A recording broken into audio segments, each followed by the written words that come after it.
Right, you guys, make sure you like this video and subscribe to Mike's, okay? Make sure. If you don't subscribe to Mike, you're gonna have a fat forehead and a big hairline. I'm with the guy Max inside. Subscribe to him. Make sure you do still. Best content coming out. You know how it is. Hello and welcome back to another video, people. Welcome back to the YouTube channel. Make sure you're smashing the likes and subscribing if you are new. And yeah, it's about time I did this. Because as the season is finally over, West Ham United don't play until, well, the summer series or pre-season or whatever. So that's like just under 2 months, which we can have a nice, relaxing break and stress ourselves through a transfer window instead. I might as well do an end of season review.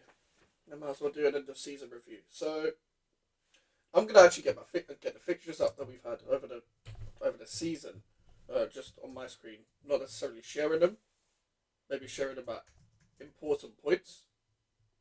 But we're gonna go through the season. And basically just sum up how dog shit it was. Let's be real. Sum up how terrible it actually was. Listen. This is a season to forget in itself. This is definitely the worst season I've ever seen since the 10-11 season by far.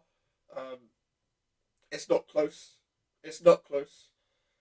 I think in previous seasons before, where we've had terrible seasons, I think the big difference was the fact that there was a lack of expectation surrounding the club in those terrible seasons. So it's kind of relative to the circumstances you're actually in as a football club at that current moment in time. And at this current moment in time, we had expectation, and failure is an understatement. So let's run through it. Like, obviously, it ran through like the summer transfer window last season. The summer transfer window last season was active in a sense where there was a big gap between, I think it was the Somerville deal and the Max Kilman deal, because we got Guilherme and Kilman done quite early, and there was a big gap in between that, and then we signed Somerville, Wan-Bissaka, Rodriguez, Fulkirk, and Carlos Soler, I think, all Antonibo, all in like 2 weeks. The Wan-Bissaka deal taking very long, Soler being the last minute loan option, etc. So we had a good transfer window in terms of the fact that we got deals done and we addressed a lot of positions that we needed to address. The reason why I was happy with the transfer window is because we needed to address more positions. But I think to get that down as a minimum, I was happy with it. I didn't know what some of these players were going to turn out to be, because I didn't watch most of them. But I knew Tadibo would be a good signing. I know he had a terrible game yesterday, according to people, but I still think he'll be a good signing. Wan-Bissaka's been outstanding. Rodriguez was meant to just be a squad player, but I don't think he's great, but I think he's been slightly scapegoated in my opinion, just because of the fact that blaming on the guy who wasn't meant to be a starter, sort of thing, instead of the guys that actually starting in front of him. And they're doing like kind of much worse in a sense. Who else? Carlos Soler, I think he hasn't really had much of a chance, to be fair, but I don't think he's nothing special, but at the same time, he looks better. I mean, we look better when he's on the pitch because he's a midfielder that can actually retain the ball. Crescenzi and Somerville's had a hard season, to say the least.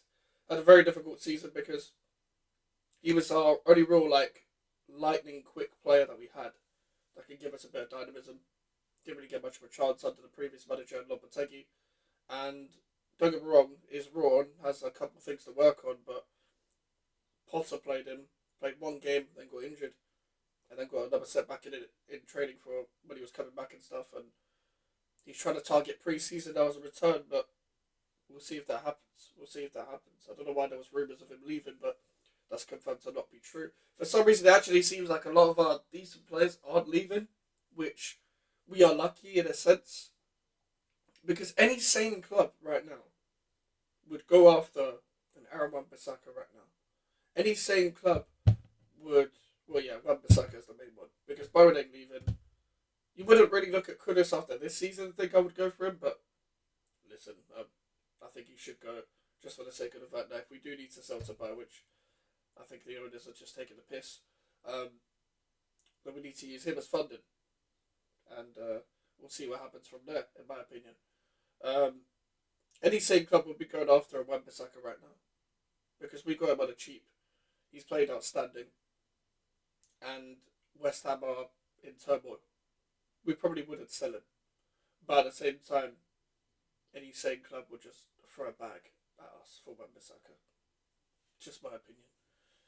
But moving on, then pre-season started, and to be honest, when you look at it in hindsight, I should have seen the signs from there. The reason why I should have seen the signs from there is because a lot of the football in pre-season was kind of putrid in itself, and people can say it's only pre-season, but the style of football, and I don't mean this in like a on the eye sense, I mean this in like a does it make sense?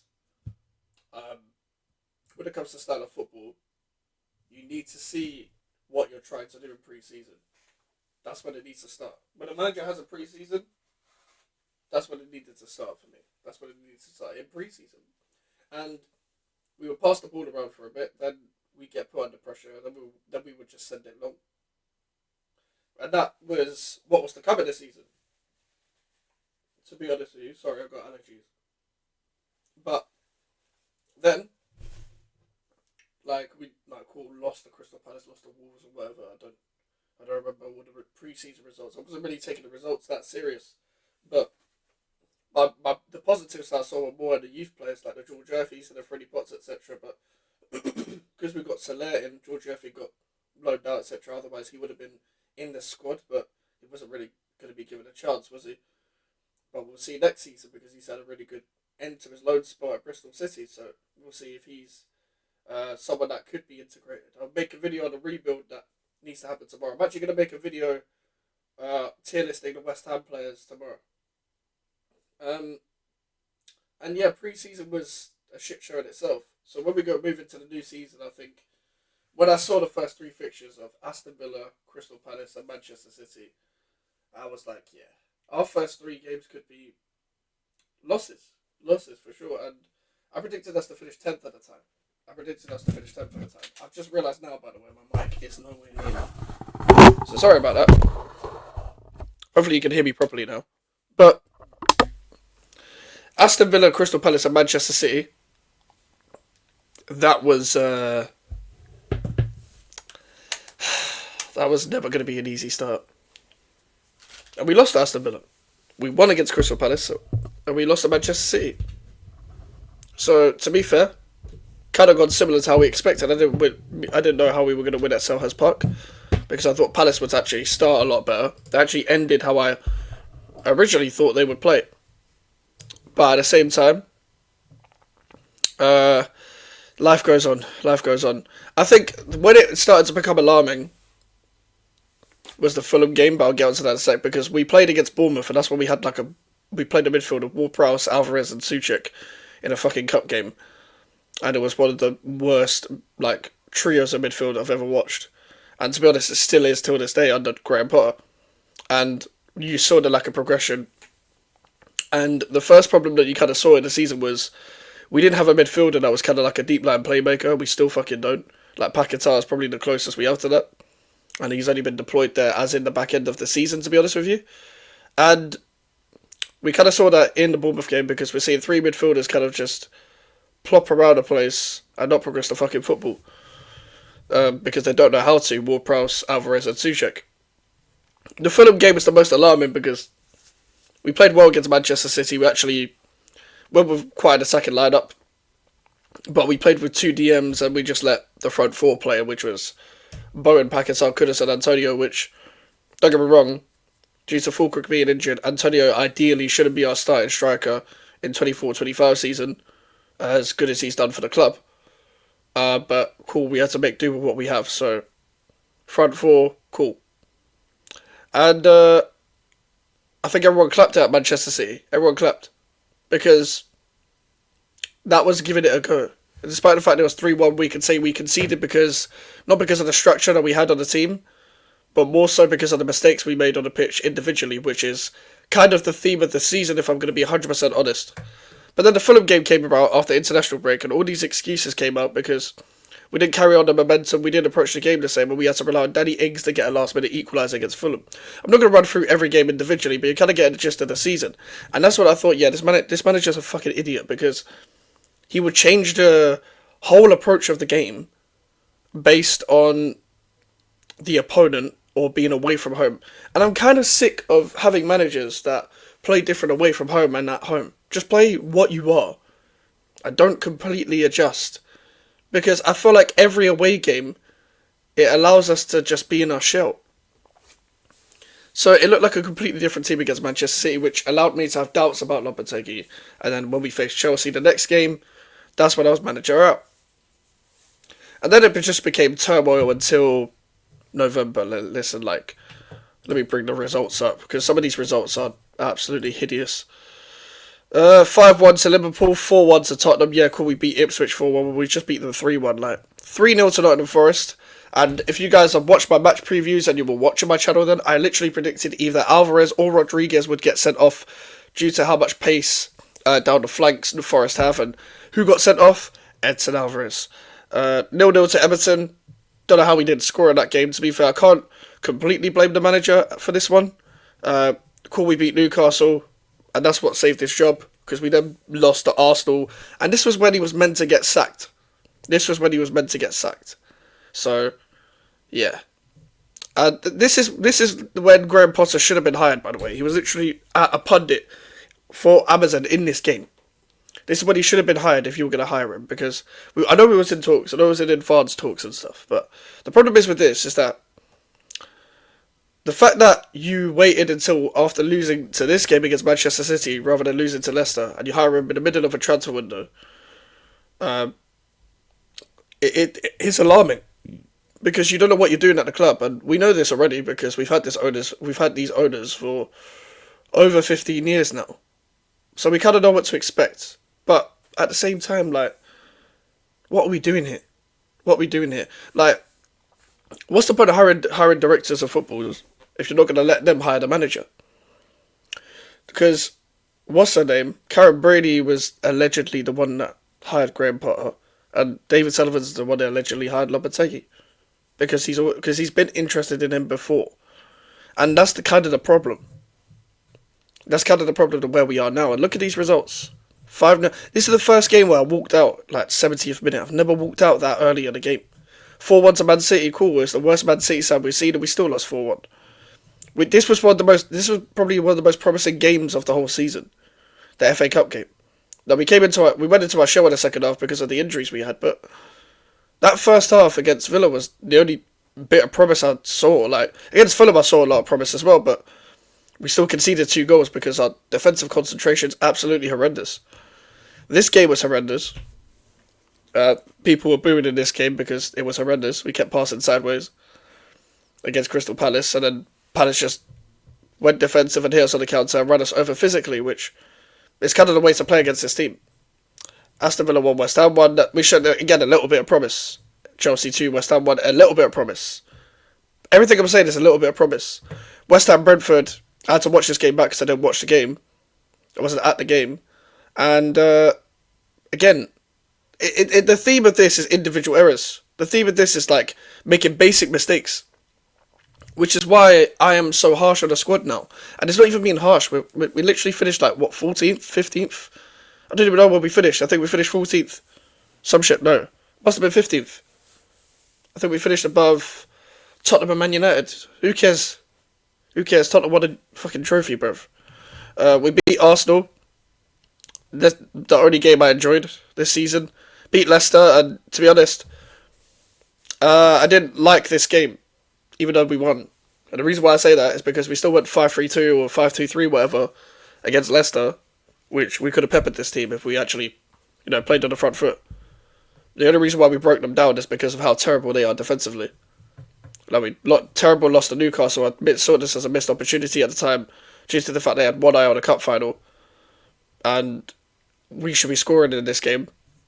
Everton 1, West Ham 1. Again, conceded in the last minute. This period of games weren't that bad. It weren't that bad, but it was just, fine margins. And I'm like, cool. Now against Wolves and Bournemouth, can you give us some wins? But no, this fucking team, again, Against Wolves, we did fuck all.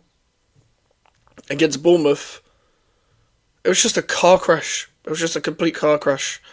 Lost to Liverpool, a typical West Ham bottling it at Anfield. Bottling it to Southampton was the one where it's like, okay, what the fuck is going on?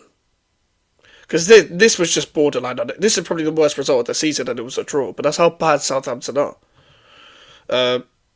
This, again, was a complete bottle job. It seemed like Nicholas Fulkirk in the interview after this game, it got nothing into their heads. 3-2. Our draws are Tottenham that, by the way, played their second team. No excuses to not beat them. Man United away, cool. They had one eye on a cup final. So, that's the only reason why we beat them. They're literally shit. Lost to Nottingham Forest, unacceptable. And we won to Ipswich. Like, I still haven't seen the goals to the Ipswich game. I don't care. I've lost touch with this club. Like, I'm at a point where if I wasn't doing YouTube, I wouldn't watch at all. I would tell the people that I go with to games, yeah, don't renew and stuff. The only reason why I'm renewing is because of the people I go with, not because I want to watch the games. I don't want to watch these games. I don't want to watch West Ham, but I do YouTube. That's the only bad thing about doing YouTube, is that you have to watch a football club. Well, it's not the only bad thing, but it's the main bad thing, because I enjoy this, but the problem is having to watch your football club. That's the worst part of all of this. And the rebuild has to start now. I'm seeing cool big clubs, like Man City and Liverpool and Man United, cool, that are linked with players, advanced talks with players, here we goes for players. I want to see West Ham in here we goes and stuff, but I'm worried for next season. Because we've got our owner as director of football, and all these people that were moaning about Tim Steidten, when his job was literally just to get the deals done, which he did. The only time he identified a player was when the first choice wasn't like available. So he would give a choice of Fulkirk, or he would give a choice of Mavropanos, which I did criticise him for, by the way. I literally criticised him in many streams about him identifying Mavropanos, because like, go to the Bundesliga, cool. Because all the other players were identified by the manager and owner. He got Todibo. That was it. Because our only other centre back that like the club wanted was Kilman. But then they didn't have a choice for the fucking 2 centre backs. So Todibo was suggested. I still like a lot of parts of this squad. But this club needs to be drained. Like, mainly the spine of it. I need leadership in midfield. I need energy in midfield. I need mobility. I need creativity. I need midfielders that can pass to their teammates, which shouldn't be hard to do. And I'm at a point where I've said multiple times, I don't care who you like, I don't want any midfielder that's currently at West Ham to play next season. I don't. If you're going to let Soler go back to his parent club, and if Paquetá is going to be banned, then all the other midfielders should go. Souček can pop up with a goal. Can he pop up with 90 minutes? No. Can Ward-Prowse do anything? No. And this is someone who, like me, who stuck up for Ward-Prowse in the past. I stuck up for him in the summer. I thought next to a ball winner he'd do better, like in his actual position, but no. That was a terrible signing in itself, in terms of the planning of the signing. So that's my bad. I stuck up for Edson Alvarez before the summer. But no. That is not someone that I want to go to war with.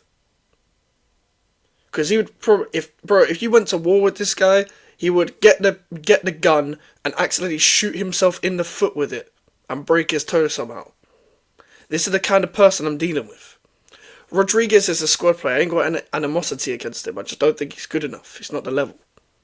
But he needs to leave as well.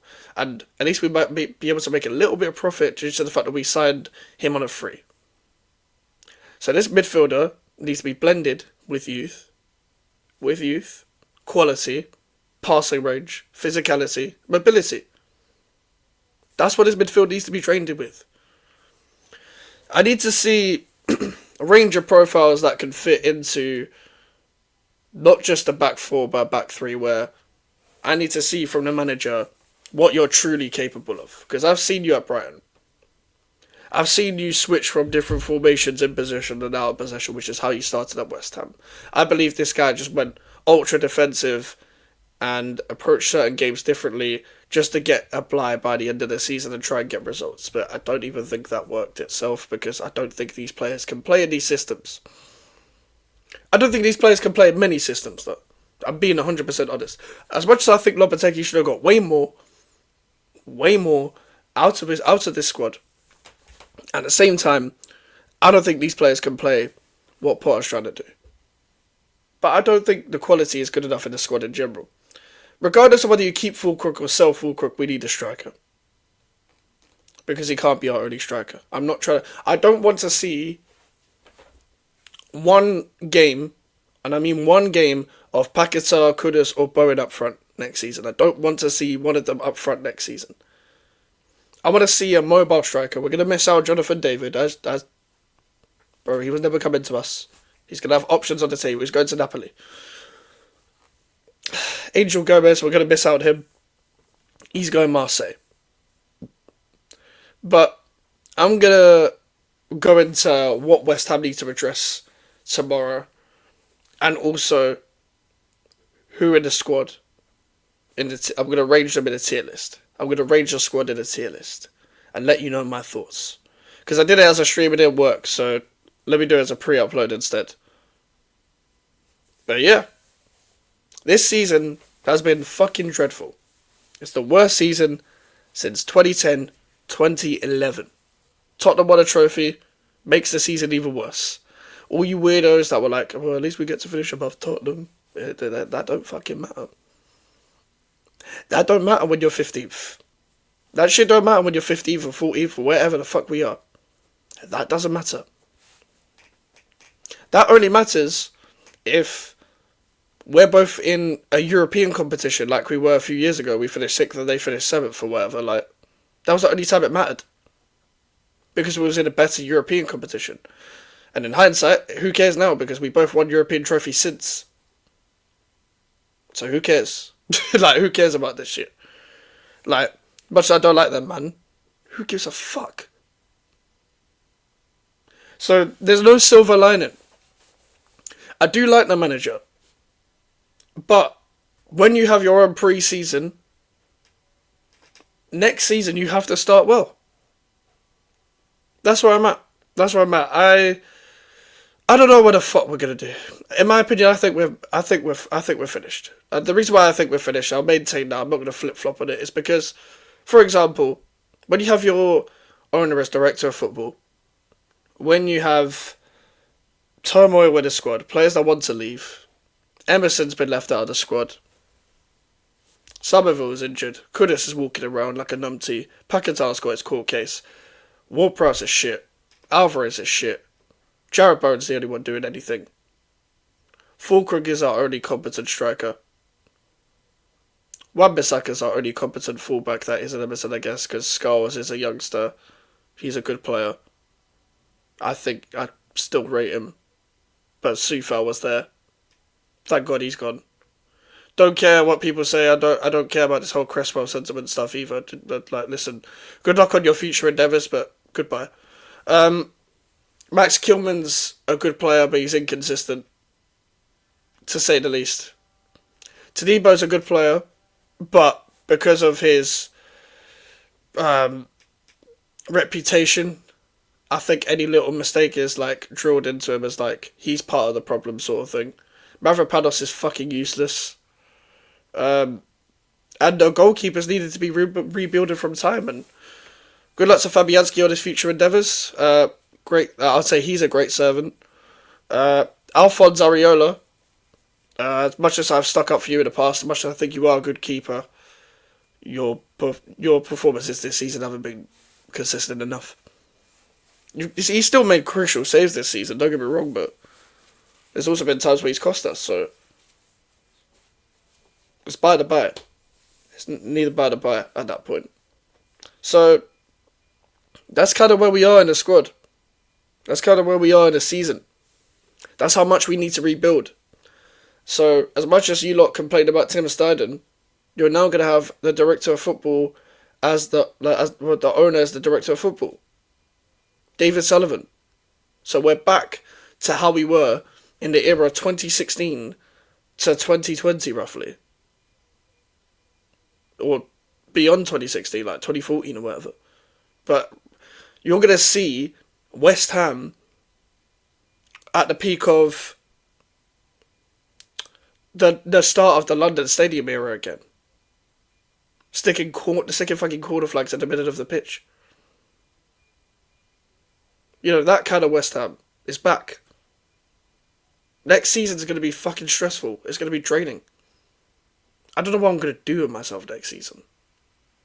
I don't know what I'm going to do with myself. Like, I am tired of this club. I'm tired of this club. If we had died after the fucking trophy, I would take that. I would die happy knowing that I've seen this fucking club win a trophy, but this club has more potential than that. This club has potential to do what Aston Villa and Newcastle are doing. Constantly competing for Europe and winning trophies. Why can't we do both? So we can enjoy every single season. I'm not expecting West Ham to do it every season, but the max break I want you to take out of finishing in Europe is one season. One dropout, cool, you get one game a week, and then get back into Europe. That's the minimum. That's the bare minimum. The only reason why I have this expectation is because of the stadium we're in. We're not at Upton Park anymore, lads. I need people to get this into their brains real quick. You live one life. You support one football club. Usually you grow up supporting one club. You grow up supporting that same club. Go throughout the season. And most of us will die not knowing, not seeing our team do fuck all if you don't support like a Big Six club. Or Tottenham. That's not even a jab, but it's the first time some of them men have seen trophy. It's the first time like I've been properly grown up seeing them win something, you know? That's just an example. Like us. The first time in 40 years we won something. A lot of men didn't see that FA Cup.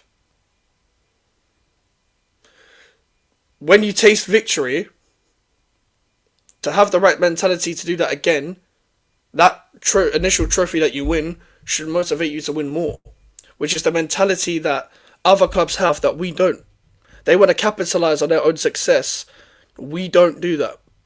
We never have done that. The story of West Ham has always been different in the Premier League. And that's facts. So when I'm putting this club up to a fucking standard, it's for a reason. Because I want my club to compete. I want my club to win. But even when we won that fucking trophy, I knew this was going to happen. Which is why I wanted the initial manager out. But you think I wanted Lopetegui? No. You can go watch my video when we first signed the prick. I gave him a chance. But go watch my video when we announced him. Then, you wait that long to hire Potter. By the way, I do think he is a significant upgrade. But we're not currently showing that. We're not currently showing that. But I also do think that it's not hard to be a significant upgrade on Julian Lopetegui at the same time. Because I am. I'm a better manager than Lopetegui. I ain't got one fucking badge to my name. I ain't got one badge to my name. I'm worried for next season. I think we could genuinely get relegated. We need to address, and I mean this, every single position. Every single position. If we don't, we're fucked. We're fucked. I don't care what market you believe in is the best to go and get these players. Just go and get them. whether you think it's the Championship or whether you think it's one of the foreign leagues when you can find a cheap hidden gems like Brighton do. I don't care which one it is. Go and find them. Go and find them. Because goalkeeper needs to be addressed. Right back competition Wan-Bissaka needs to be addressed. 2 centre-backs need to be addressed. Left back needs to be addressed. We need a senior left back to help Ollie Scholes because Emerson is probably leaving. We need 3 midfielders, minimum. Deep line midfielders. Ball winners and deep line playmakers. We need a number 10. A proper creator that is not willing to just get rid of the ball, acting like it's a bomb. Or not really, or holding onto the ball for too long. We need a left winger again. Because Guilherme is probably not getting a chance. And Somerville is injured. Get me a left winger. And we need a striker. We need a striker. That is every single position apart from right wing. And competition with Bowden we still need. So we need 11 players. If you want to see this club back to where it was, or back to how it should be, but in this time, year in, year out, every single year, where we're not getting piped in the arse 6-0 and 5-0, that's what we need to do. But before my head explodes, let me end this video. Make sure to leave a like and subscribe if you're new. Social media is over in the description if you want to follow me and email for any inquiries. I'll see you guys later.